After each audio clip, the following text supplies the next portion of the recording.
Assalamualaikum warahmatullahi wabarakatuh.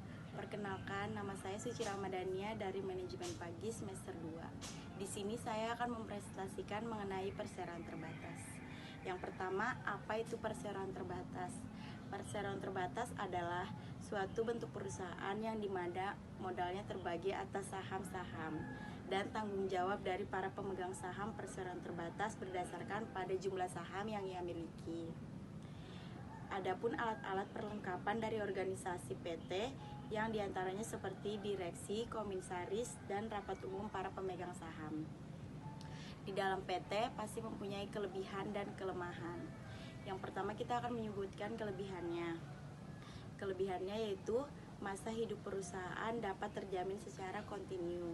Yang kedua, para pemegang saham memiliki tanggung jawab yang terbatas. Yang ketiga, terdapat pemisah antara pemilik perusahaan dengan pengurus perusahaan. Yang keempat, modal perusahaan mudah didapatkan dari obligasi dan penjualan saham perusahaan.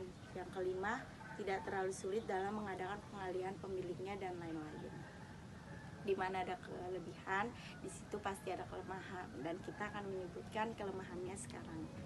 Yang pertama, cukup sulit untuk melakukan pengorganisasian. Yang kedua, biaya atau dana organisasi cukup besar. Yang ketiga, untuk mendirikan PT cukup sulit. Yang keempat, terdapat pembatasan hukum dan bidang usaha. Dan yang kelima, adanya pemisah antara pemilik dan pengendalian. Di sini saya juga akan memberitahu mengenai ciri-ciri PT. Yang pertama, tujuannya untuk mencari keuntungan. Yang kedua, memiliki fungsi komersial dan juga fungsi ekonomi. Yang ketiga, modalnya berasal dari saham-saham dan obligasi. Yang keempat, tidak mendapatkan fasilitas dari negara. Dan yang kelima, perusahaan dipimpin oleh direksi. Yang keenam, kekuasaan tertinggi terdapat pada RUPS atau Rapat Umum Pemegang Saham. Di Indonesia ada beberapa jenis, dan di sini saya akan menyebutkan sekitar 6 jenis PT yang ada di Indonesia.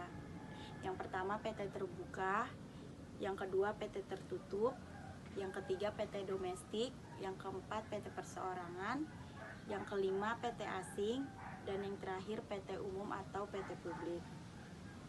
Dan juga saya akan memberitahu mengenai pembagian PT. Yang pertama ada PT terbuka. PT terbuka adalah suatu perseroan terbatas yang dapat menjual sahamnya kepada umum atau masyarakat melalui pasar modal.